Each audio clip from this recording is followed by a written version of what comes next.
Hi, everyone. I'm Elaine Quijano. It's good to be with you. Thanks for joining us. Top members of the Republican Party, including former President Trump, are pushing to remove Wyoming Congresswoman Liz Cheney from her leadership post. She's the third-ranking Republican in the House. Cheney has repeatedly criticized Mr. Trump for spreading falsehoods about the 2020 election and attempting to downplay the January 6th attack on the U.S. Capitol. She also voted in favor of his second impeachment. Back in February, Cheney survived a secret ballot vote that could have removed her from leadership, 145 to 61. Now she does not appear to have the same level of support.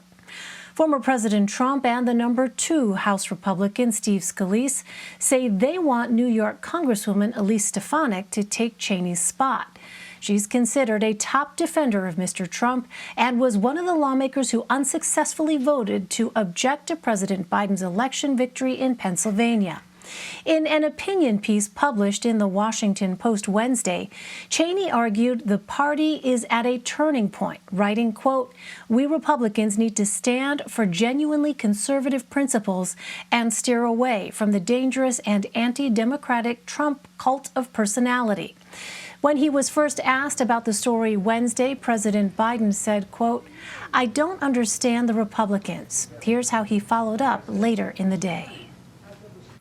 It seems as though the Republican Party is trying to identify what it stands for. And they're in the midst of a significant sort of mini revolution going on in the Republican Party. I've been a Democrat for a long time. We've gone through periods where we've had internal fights and disagreements.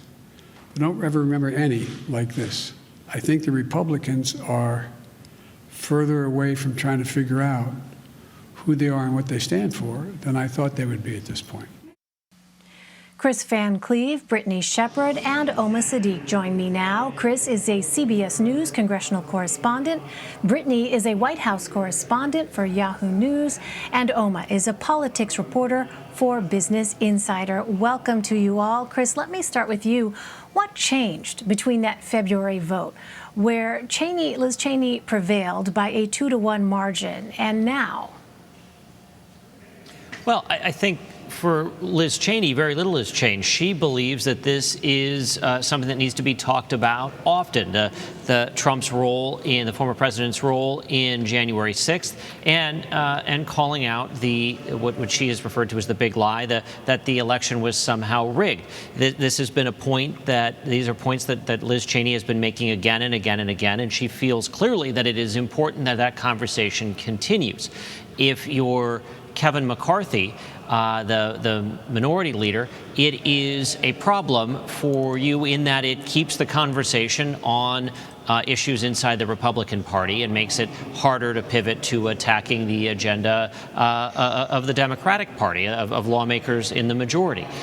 So I think what you have seen is gradually a number of Republicans have gotten more vocal about their desire to put January 6th and that conversation in the past and focus on the Biden agenda, which gets very hard when you have members of your own Republican leadership continuing to bring up January 6th and former President Trump's claims of a rigged election that have no basis in fact. And you've heard from Adam Kinzinger today, who said he will vote for Liz Cheney. She still has her supporters, but clearly what has changed since February is the amount of support around Liz Cheney's ability to continue to speak her mind.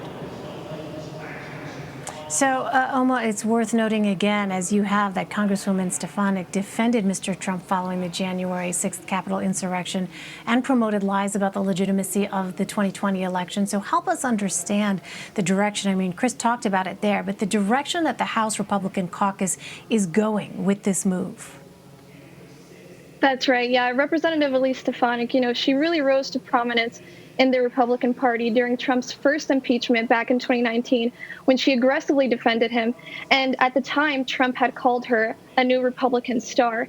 So she's been on the Republican leadership's radar for a while now. And as she continued to support Trump over the years and even defended him after the January 6th insurrection, they really elevated her to, replace Cheney in this role as House Republican chair, Republican conference chair. And so what this signifies for the Republican Party at this point is, in the immediate aftermath of the insurrection, Republicans were sort of reckoning with, do we stick by Trump since he's leaving the White House, or do we want to remain? Do we want to move past Trump? And so what this move signifies is that Republicans are really looking to stick by Trump as they see him key to winning back the House in 2022.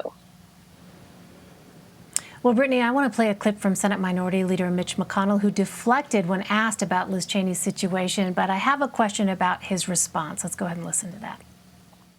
Yeah, 100% of my focus is on stopping this new administration. I think the best way to look at what this new administration is, the president may have won the nomination, but Bernie Sanders won the argument about what the new administration should be like. We're confronted with severe challenges from a new administration and a narrow majority of Democrats in the House and a 50-50 Senate to turn America into a socialist country, and that's 100% of my focus. So President Biden was asked, what does this say about the prospects of working with Senate Republicans? Brittany, what did he have to say about that?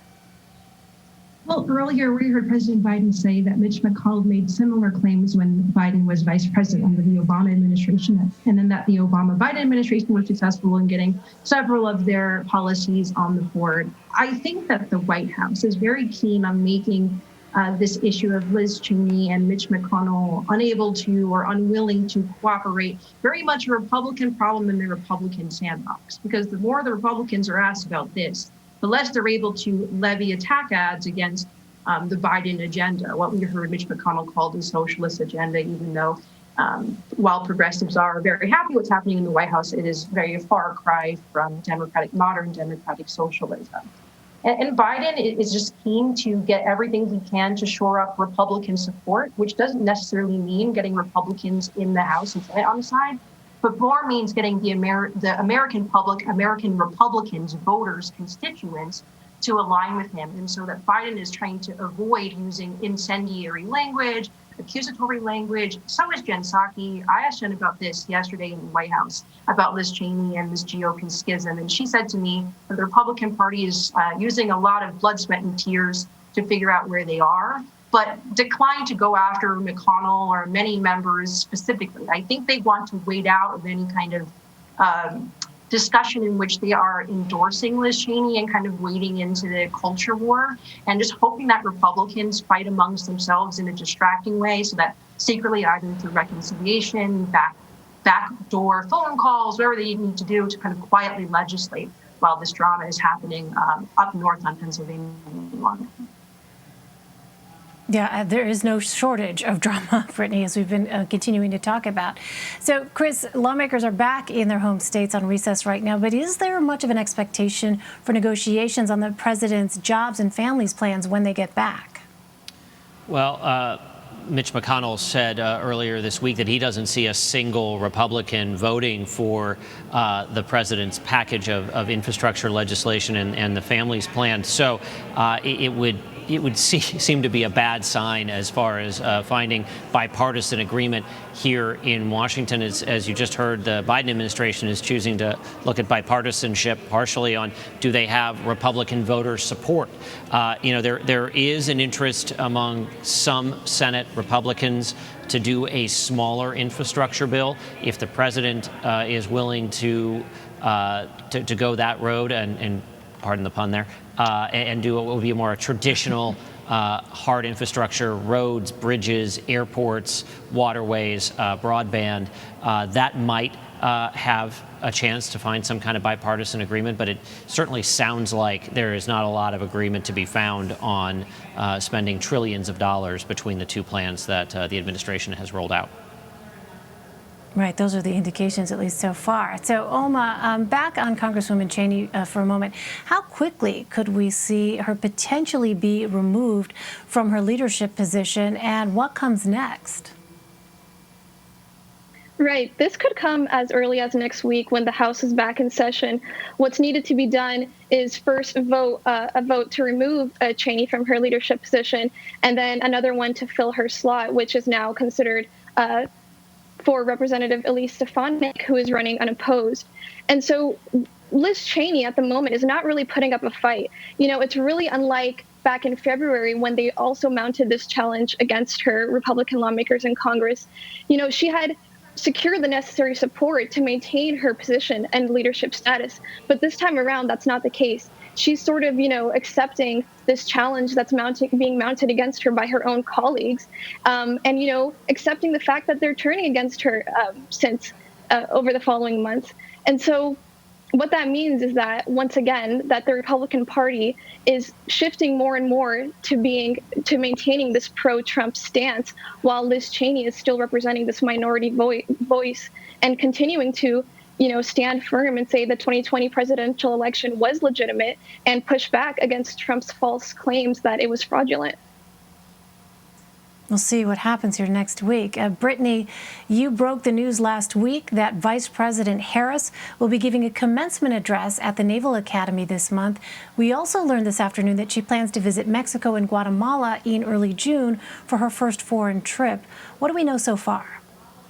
So about her speech, that speech from the Naval Academy is very important because it's usually what presidents and vice presidents do to lay out their foreign policy vision or solidify a vision that's already in place. President Trump used it. I believe he spoke all 4 years of his term at the Naval Academy, talking about how he wants to make America great again, or how he has already made America great again.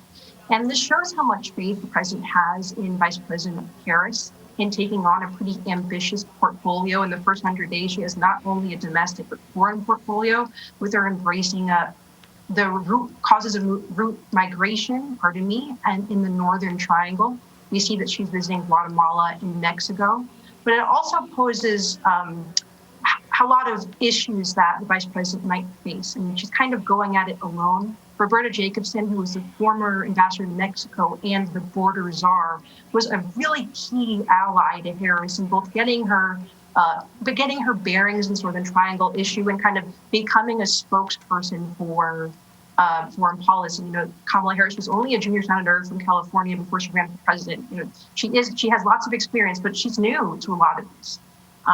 And only Guatemala has a U.S. ambassador. So Harris, for all the other Northern Triangle countries, so Harris is going to be there fielding a lot of the flack, because frankly, she's the first one to go to the border out of the Biden-Harris, between her and Biden, and it's going to be a lot for her to carry on her own shoulders. But it's clear that Biden and other members of his team have a lot of faith in her, and that she's not waning from the spotlight anytime soon. When you think of how Pence and Trump, their dynamic, Pence was a lot more quiet. He was a lot more reserved. He was using his time to basically tell other Republicans, don't worry, Trump isn't that bad, or he's not bombastic, or he used his time to cheerlead for him on social media or on cable. And that really hasn't been the path that Biden has forged for Harris. So I'm curious to see how successful this will be, because there's a long way to win, but because of that, there's also a long way to fall if she makes some missteps in any of these huge foreign decisions.